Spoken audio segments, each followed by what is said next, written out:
La guérison fait partie de qui est Jésus. Dès les premiers matins de son ministère, il est allé vers les malades. Il a touché les blessures que le monde avait infligées, et sa présence a rendu justice au corps et au cœur blessés. Quand Jean le Baptiste, dans sa humanité brisée, envoie des disciples demander « Es-tu celui qui doit venir, ou devons-nous en attendre un autre ?» Jésus ne répond pas par un discours théorique. Il montre des signes, des yeux qui voient, des cœurs qui se relèvent, des vies qui se remettent debout. Luc 7, 18, 23. Cette vérité simple nous rejoint ce matin. La guérison est inscrite dans l'identité même de Jésus, et sa grâce nous accompagne dans le chemin vers la restauration. Peut-être que, en écoutant ces mots, une douleur familière se manifeste en vous, une anxiété qui revient au réveil, un souvenir qui vous serre la gorge, une blessure ancienne qui refuse de cicatriser. Peut-être avez-vous prié, pleuré, cherché des réponses, et la guérison ne s'est pas encore manifestée comme vous l'espériez. Ce que je veux vous dire avant d'aller plus loin, c'est ceci. Votre attente n'efface pas la compassion de Jésus. Il voit, il entend. Il connaît la profondeur de ce qui vous blesse, et aujourd'hui, nous venons ensemble, non pas pour obtenir des garanties automatiques, mais pour recevoir la grâce qui soutient nos vies fragiles. Si cette parole résonne en vous ce matin, tapez « Amen » dans les commentaires, et restez ici. Nous allons prier ensemble pour une guérison qui touche le corps, et surtout l'intime de votre être. Souvent, nous réduisons la guérison au seul aspect physique, comme si Dieu n'agissait que sur les symptômes visibles. Mais l'Évangile nous montre un guérisseur qui s'occupe du visible et de l'invisible. Le psaume nous rappelle « Il guérit ceux qui ont le cœur brisé, et il pense leurs blessures » Psaume 147, 3. La même main qui restaure un membre blessé touche aussi la mémoire qui saigne, les pensées qui attaquent, l'affection qui a été trahie. Jésus ne vient pas seulement pour éteindre la douleur d'un instant, il vient pour remettre l'ordre dans la personne tout entière. Corps, âme, esprit. Imaginez quelques visages de souffrance que vous connaissez, ou qui vivent en vous. Il y a celui qui se réveille chaque nuit pris d'angoisse, dont le cœur s'emballe au moindre silence. Il y a celui qui porte des souvenirs comme des cicatrices, qui repasse sans cesse les mêmes images du passé.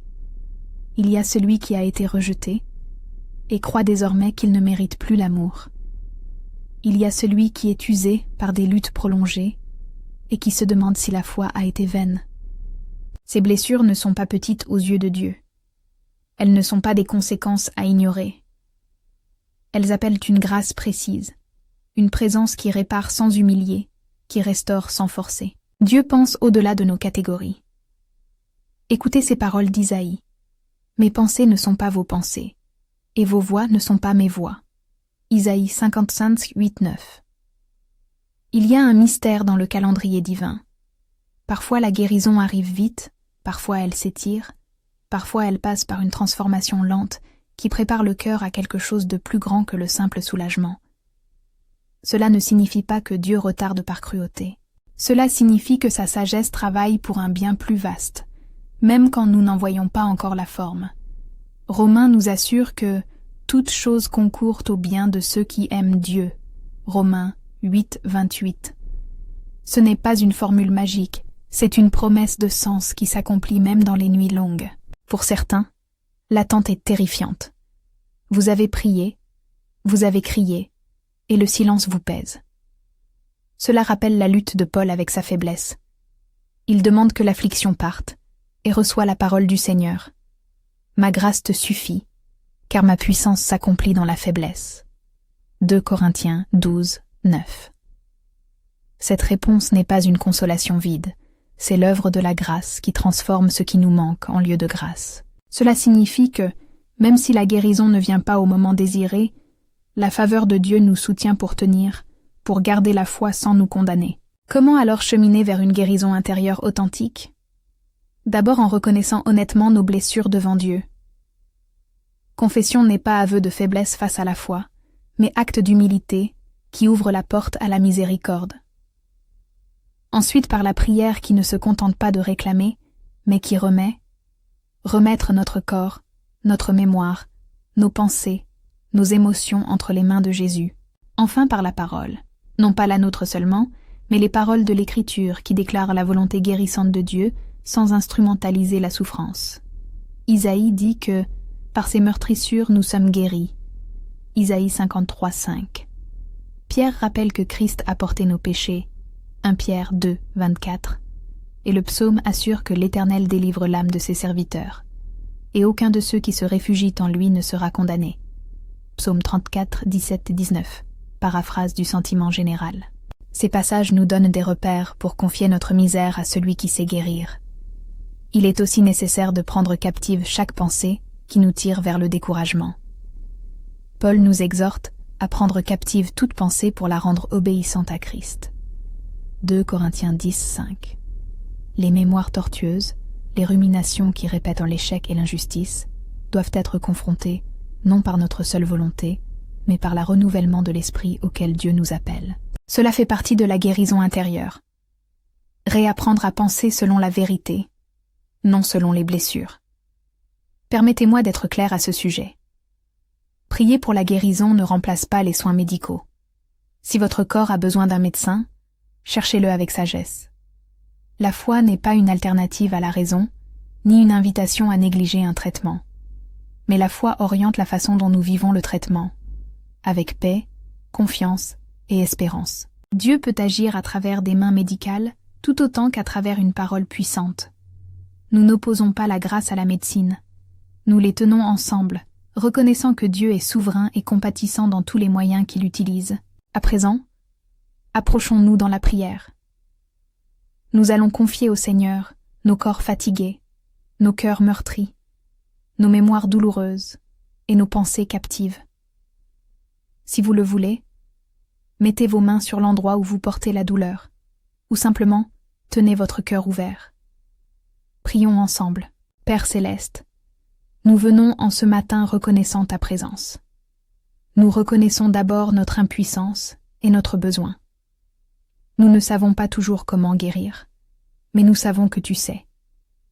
Seigneur Jésus, toi qui as parcouru les villes et les villages, qui as touché les lépreux, relevé les affligés et annoncé la bonne nouvelle aux pauvres, viens maintenant toucher ceux qui m'écoutent.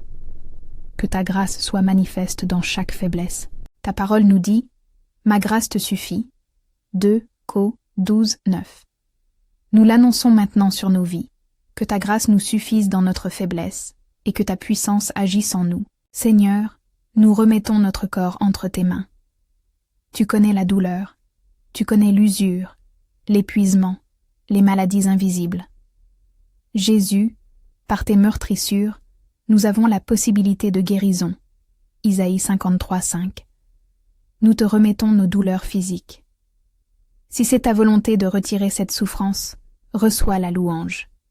Si tu veux oindre ce processus de sagesse et de soin, accorde discernement aux médecins, patience au traitement et paix à nos cœurs. Nous refusons la peur excessive, mais demandons la prudence. Aide-nous à prendre soin des temples que tu nous as confiés, et donne ton repos à ceux dont le corps réclame repos. Seigneur, viens aussi guérir nos cœurs. Tant de choses ont blessé, paroles tranchantes, trahison, abandon.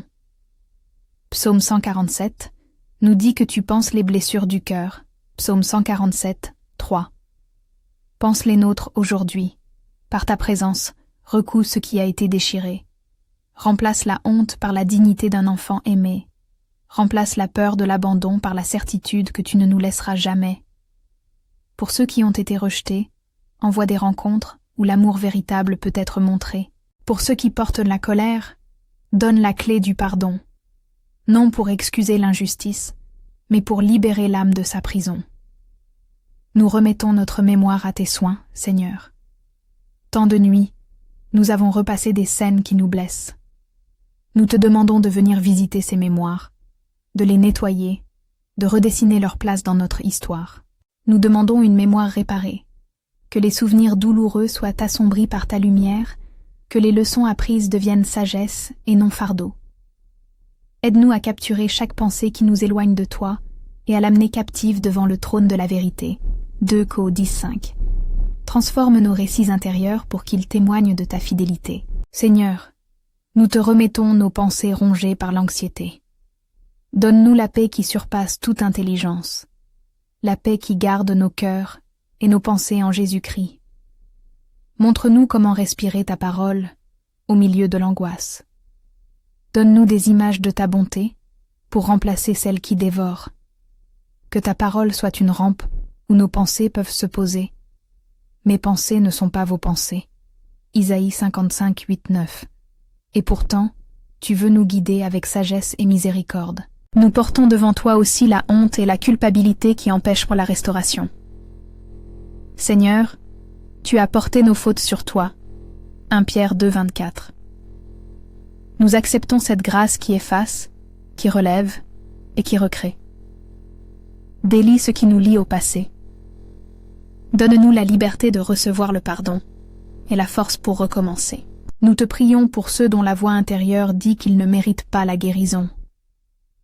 Que la grâce les touche précisément là où ils se croient indignes. Car ce n'est pas par mérite, mais par amour que tu viens. Que chacun puisse expérimenter que la grâce est plus grande que toute faute et que l'amour va plus loin que notre honte. Aujourd'hui, Seigneur, nous proclamons quelques vérités bibliques sur lesquelles nous nous appuyons avec humilité.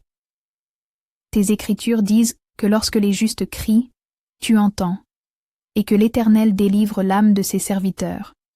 Psaume 34, 17, 19. Nous te présentons ces cris maintenant. Nous te demandons d'entendre, d'intervenir selon ta sagesse, ta bonté et ta puissance. Nous nous rappelons que toutes choses peuvent concourir au bien de ceux qui t'aiment. Romains 8, 28. Aide-nous à tenir ferme dans cette espérance active. Seigneur, nous te prions pour le courage d'attendre sans perdre la foi. Comme Jean le Baptiste, il nous arrive de douter. Mais tu as répondu à son doute par des signes et par la compassion. Luc 7, 18, 23. Nous demandons que tu nous donnes des signes, pas nécessairement spectaculaires, mais des signes de ta proximité. Une parole aimante, une nuit de repos, une porte qui s'ouvre, une guérison lente mais réelle. Donne-nous la patience, et quand la patience manque, donne-nous la grâce. Nous prions maintenant pour la paix intérieure. Que ta paix habite en nous comme une cité qu'on n'attaque plus. Que ton esprit fasse barrage aux ruminations et aux peurs qui nous volent la joie. Que cette paix soit comme un onguent sur nos blessures, un manteau qui couvre nos faiblesses et nous permet d'avancer sans honte. Seigneur Jésus, nous déclarons que, par toi, il y a espérance.